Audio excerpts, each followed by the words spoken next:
नमस्कार, मी सुरेखा. तारा न्यूज मध्ये आपले स्वागत. पाहूयात आज दिवसभरातील काही महत्त्वाच्या घडामोडी. राज्यातील स्थानिक स्वराज्य संस्थांच्या निवडणुका अखेर जवळ आल्या असून नगर विकास विभागाचे प्रधान सचिव के यश गोविंदराव यांनी प्रभाग रचना तयार करण्याचे आदेश मंगळवारी जाहीर केले. यामध्ये कोल्हापूर, सांगलीसह राज्यातील 19 द वर्ग महापालिकेचा समावेश आहे.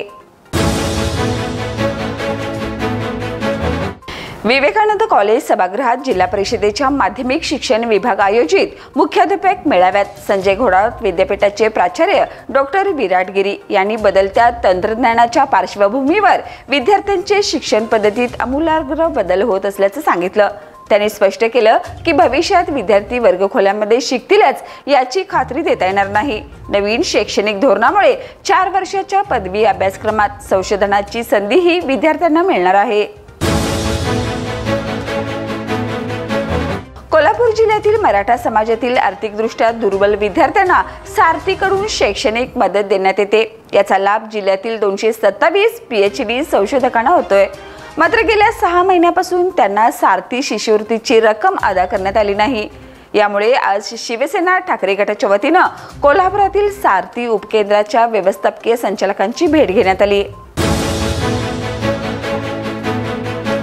कसबा बावड्यातील माळगल्ली येथे राहणाऱ्या 27 वर्षीय हर्षवर्धन अशोक काळे या तरुणाने राजाराम तलाव परिसरात कीटकनाशक प्राशन करून आत्महत्या केली.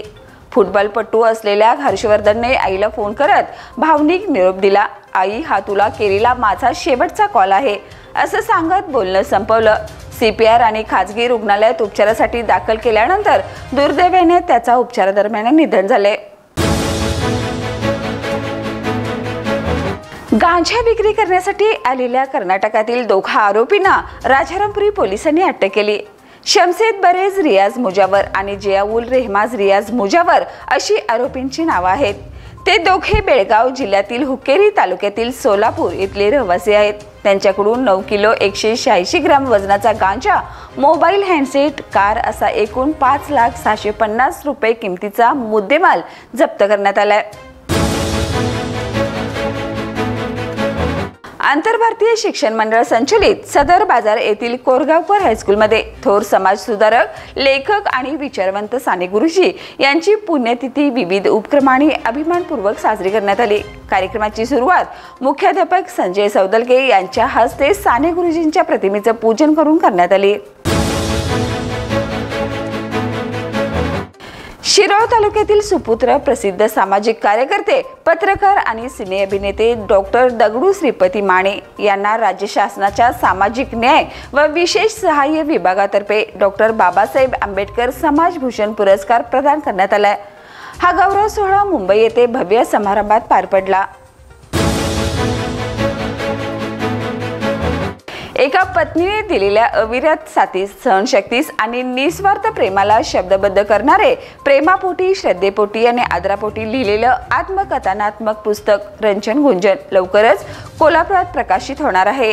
या हृदयस्पर्शी पुस्तकाचा प्रकाशन सोहळा शुक्रवार दिनांक 13 जून रोजी सकाळी 11 वाजता Shri princess Shivaji Maratha academy hall, new college, Shivaji Peth, Kolhapur येथे संपन्न होणार आहे. शहरातील वर्षानगर भागात पाणी पुरवठा खंडित झाल्यामुळे निर्माण झालेल्या तीव्र पाणी टंचाईने नागरिक त्रस्त झालेत. या परिस्थितीत आम आदमी पार्टीचे कार्यकर्ते आणि समाजसेवक सूरज सुर्वे यांनी पुढाकार घेत नागरिकांना तात्पुरता दिलासा दिलाय.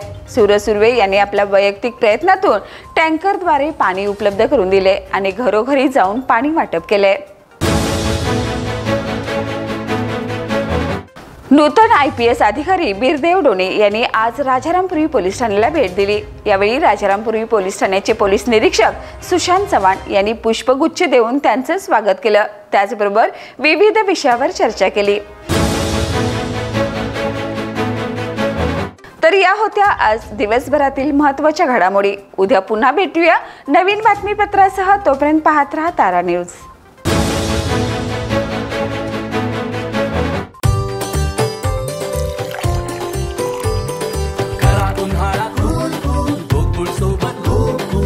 गोकुळ सोबत गोकुल